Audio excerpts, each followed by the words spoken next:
My name is Matthew Walker. I am a professor of neuroscience and psychology at the University of California, Berkeley, and I am the author of the book, Why We Sleep. We certainly know that a lack of sleep will actually prevent your brain from being able to initially make new memories. So it's almost as though without sleep, the memory inbox of the brain shuts down and you can't commit new experiences to memory. So those new incoming informational emails are just bounced and you end up feeling as though you're amnesic. You can't essentially make and create those new memories. We also know that a lack of sleep will lead to an increased development of a toxic protein in the brain that is called beta amyloid, and that is associated with Alzheimer's disease, because it is during deep sleep at night when a sewage system within the brain actually kicks into high gear and it starts to wash away this toxic protein, beta amyloid. So if you're not getting enough sleep each and every night, more of that Alzheimer's related protein will build up. The more protein that builds up, the greater your risk of going on to develop dementia in later life. What are the effects of sleep deprivation on the body? Well, there are many different effects. Firstly, we know that sleep deprivation affects the reproductive system.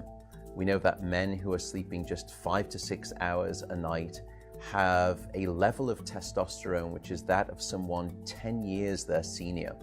So a lack of sleep will age you by almost a decade in terms of that aspect of virility and wellness. We also know that a lack of sleep impacts your immune system. So after just one night of 4 to 5 hours of sleep, there is a 70% reduction in critical anti-cancer fighting immune cells called natural killer cells.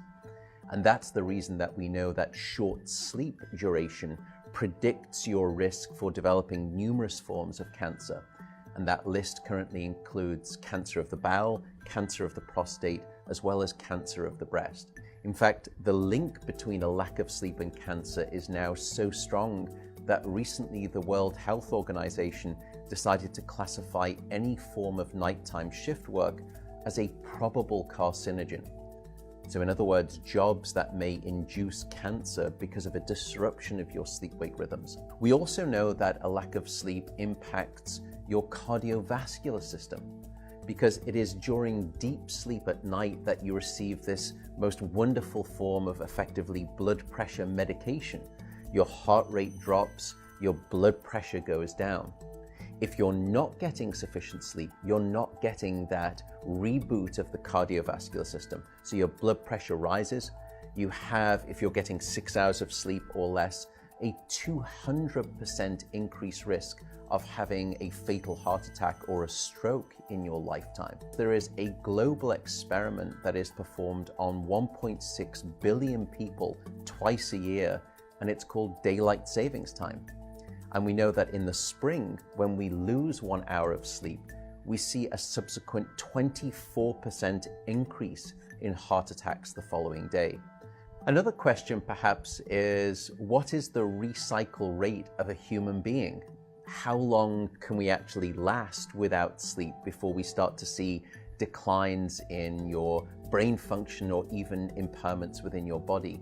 And the answer seems to be about 16 hours of wakefulness. Once you get past 16 hours of being awake, that's when we start to see mental deterioration and physiological deterioration in the body. We know that after you've been awake for 19 or 20 hours, your mental capacity is so impaired that you would be as deficient as someone who is legally drunk behind the wheel of a car. So if you were to ask me what is the recycle rate of a human being, it does seem to be about 16 hours, and we need about 8 hours of sleep to repair the damage of wakefulness. Wakefulness essentially is low-level brain damage.